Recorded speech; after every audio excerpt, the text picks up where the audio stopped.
When Steel talks, everybody listens. This is When Steel Talks, and we're really pleased to have the opportunity to sit down and chat with Mr. Brandon Waldrop, one of the known faces on the New York pan scene. Thank you for sharing some time with When Steel Talks and by default the global steel band community.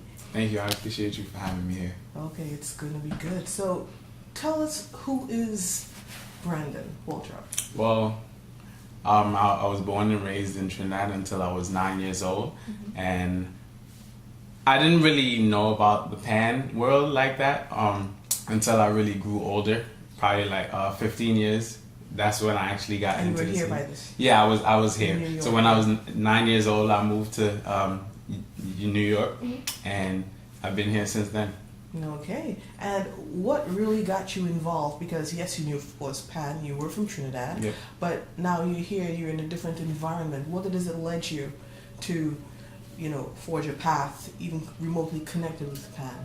Well, my friend actually introduced me into it. He always wanted me to come to his practices, but I would always refuse for about a year or so. I refused, and then I finally was like, okay, I'll just go check it out. And that was when Harmony was on Lincoln Place. So you're talking Michael Joseph. Yeah, Michael Okay. Joseph. Yeah. Harmony Music Makers. Harmony Music Makers, right? They were practicing on Lincoln Place. That was their yard then. And I would always walk by and hear the music, but I never really knew what it was. Okay. So he actually told me, just come in, and I went in, and I actually heard them playing, and that's when I really got involved with it. Okay, so what was your first experience like, the first few months, and what pans did you start on? Well, and what do you think about it, considering walking past was one thing, and Yeah. then actually being behind the instrument? I was amazed because when they were playing, I actually knew one of the songs that they played. So I was like, I felt connected already. And actually being behind the instrument, it was really fun, and I enjoyed it. The first pan I played was, the first day they had me on tenor, and then the next day they was like, maybe you should try something else. So they moved me to guitar. So I would say guitar was my first pan. Okay, so you're currently the youth arranger for Pan Evolution Steel Orchestra. Talk about how that came about and what has the experience been like. And also give us a bit of insight on your path to becoming an arranger. Well, in the previous organization I was in, which was Pantonic Steel Orchestra, I was there with them for about 4 years, and then I felt like I always had the leadership quality. And I felt like Wayne Bernard, which is the captain of Pan Evolution right now, he saw that in me, and I was always motivated. I was always at practice on time, and I felt like all those qualities led to me actually. They just gave me the opportunity to be the arranger for the younger kids. So you moved from Harmony Music Makers to Pantonic Steel Orchestra, yes. And of course now we're looking at Pan Evolution. Pan Evolution, yes. So as far as your musical path, how was that forged from moving from a player to becoming an arranger? Was there something you had in mind, or something that really it spoke to you? I felt like I'm not really sure what it is. It just came to me. Yeah, Okay. It just happened, and they was just like, here's a big opportunity for you, because I've worked on songs by myself, but I've never really distributed it to the band, so I usually work on stuff by myself. And they just gave me the opportunity, and I took the chance, and I actually enjoyed it a lot. So I felt like I just needed to keep going with it. Oh, and on the topic of arranging, you've actually participated in what is essentially the Junior New York Panorama. Yes. Since about 2016? Yes, 2016. And 2018, which would have been the last one, just prior to the actual Wiadco Panorama. You participated. Yes. Pan Evolution was the band, and you tied for second. So you're looking for first place next time around. Yes, definitely, Way to definitely. go. It has been a progress, and I'm proud to say, tying with Pan Stars is a big thing. Mark Brooks has been arranging Pan Stars for a while now, so it's a good accomplishment for me. What is your relationship like with the young people who are, some of them your age, younger, and maybe in a couple of cases older, when you are arranging? What is that experience like as you disseminate music, you share your musical ideas? I definitely try to give them the insight on the way I arrange and certain things that I do. I try to get them involved in it, even if I can tell them, like, you know, like, this is this kind of chord, that's how it sounds. You know, I always try to make them grow, because for me, dealing with the junior band, it's always about making them grow, trying to develop them to be better than I am. So it's always been a good experience working with them. They enjoy the music, and they show it while they play it, you know. So that always motivates me too, you know, seeing people enjoy your music. Okay. That's definitely Excellent. So therefore, you just want to make sure that your vision comes through, but their voice essentially really makes the entire performance and representation of the instrument. Yes. What is it about Trinidad and Tobago that fascinates you so much? The culture, everything about it, you know, the carnival, the steel pan instrument, the beautiful beaches. Like, I just feel like it's everything. Okay, and with the international conference in Panorama back in 2015, what was that experience like for you as a participant? It was amazing, actually. It was the first time I've been back to Trinidad since I actually came up. Okay. So, you know, being back, it felt great, and being around all the people, you know, different players I never met before, and everybody coming truly together. International experience. Yeah, it was a great experience. Okay. Now, you're one of the one of the handful of people who dare play the yin yang, right? Yes. Or six pan. How did that come about? What about that instrument fascinates you so? It does everything, you know. It goes it's melody. A workout. Yeah, it is a workout. Sometimes I have to stretch before I actually play it, because, you know, it's a lot of shoulder muscles. But they said they wanted one, Pan Evolution. Sorry, Andre White was like, we need to get one. So, you know, they made it happen. That was the first year we came out. Pan Evolution came out, which was 2016. They made it happen. It came to the yard. We had to set it up. We didn't really know how to set it up, but we tried out different variants of we tried out different ways to set it up. We finally got it set up. They didn't want me to play it at first, because, you know, they had somebody to play it, but eventually the person never came. So they, like, the week before Panorama, they was like, and Brandon is it. Yeah, here you go. So it's definitely a fun instrument to play, though. And have you had the opportunity, when you're arranging, to think of a specific vision that you want that pan to bring out, per se, as an arranger? I've never thought that far into it. I know some of the junior players actually wanted to play it. I'm like, so you better start. Yeah, it's rough. I feel like it plays pretty much everything: melody, counter melody, harmonies, chords. So it's a lot to experiment with. I feel like it's gonna be experience if I actually do decide to get in there. Okay, is that, meaning the yin yang, can it be said to be one of your favorite voices of the steel pan instrument? Definitely. The power of the instrument actually surprised me. Like, you can hear it. You can, even if it's just one, you can hear it throughout the band. The entire orchestra. Yeah. So what is it overall that keeps your passion for the steel pan art form going?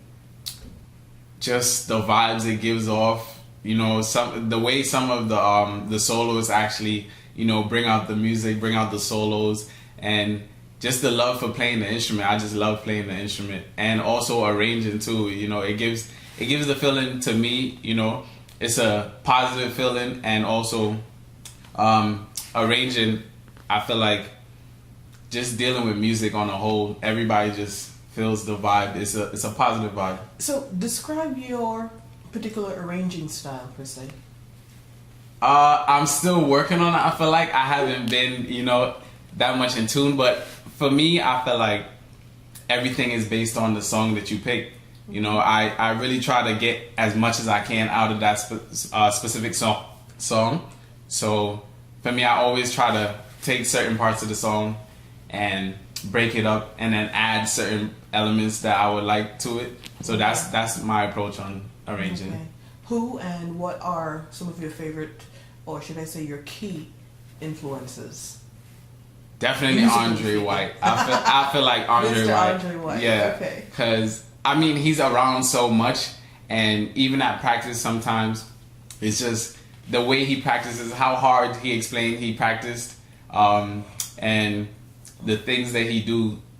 Like he could play everything with just one hand, and it's just like, oh man, yeah, I want to be able to do that. So you know, it motivates me just seeing it all the time at practice. It motivates me to become a better player and musician. What have you been most proud about to date when it comes to steel pan in general? Could be personal, could be professional. I would say, can't really think of anything at the moment, but What brings you the most joy? Which element? I would say the panorama practices for panorama at least.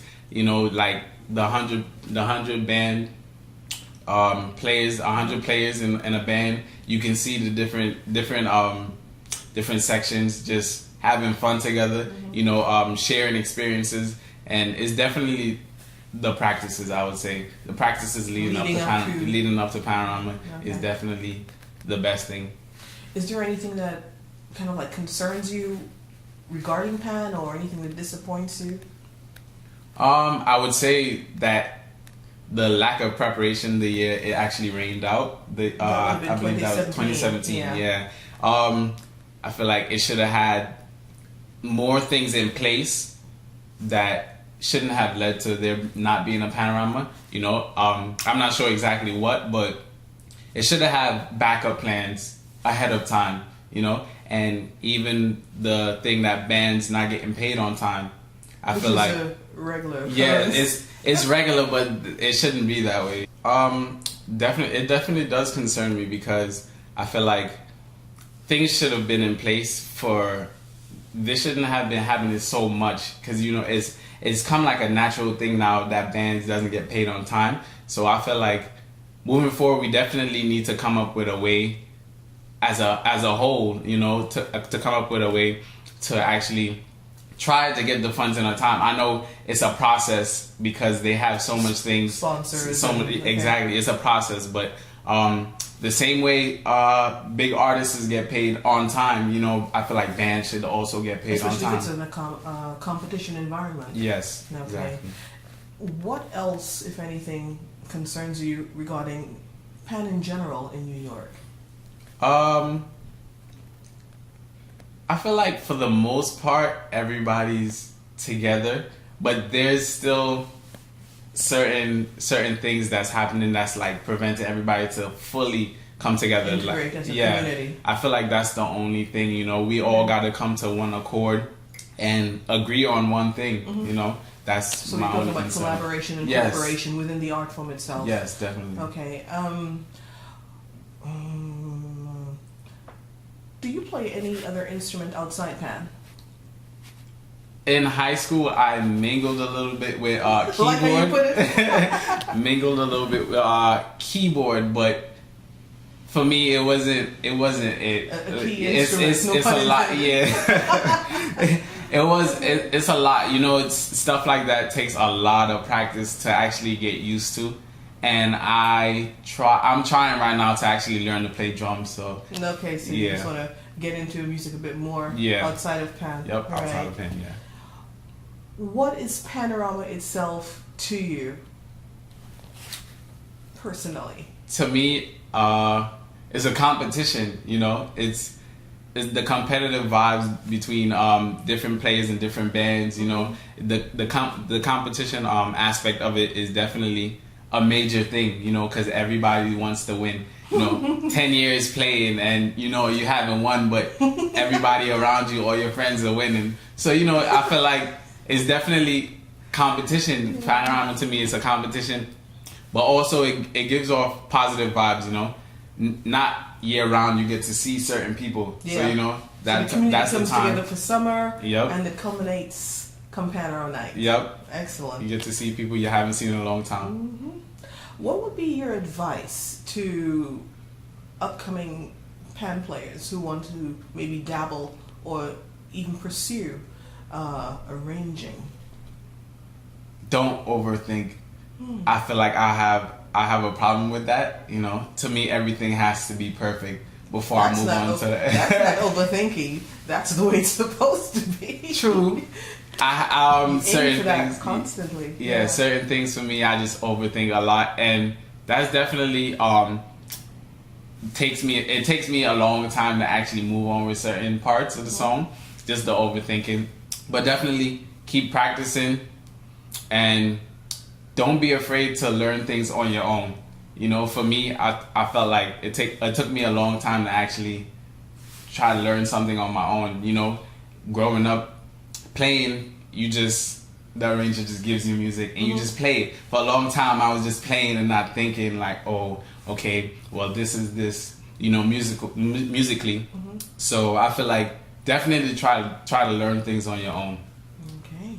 Let's touch a bit on Pan is Sweet, which was produced by BSO, Brooklyn Steel Orchestra. It happened on June 23rd of this year. Yes. And you were part of Pan Evolution. Now that was another competition outside of Panorama, but a totally different experience. Yeah.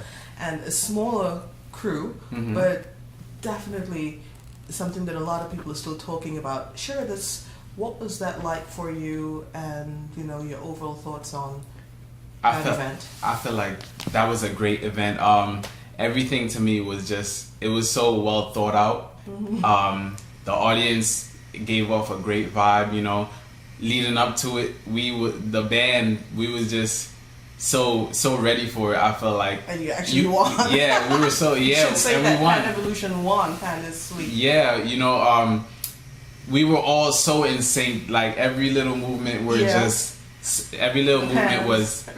moving the pan. He had that idea for so long before we even played This it. is Andre. Yeah, Andre White. He had that idea for so long before we even did it. So at first, you know, he was like, you know, I have this idea, but everybody was just like, But it turned out so well because it fit so well with the music, and you know, it was just such a great experience and such a great event. Shout out to BSO for hosting that beautiful event.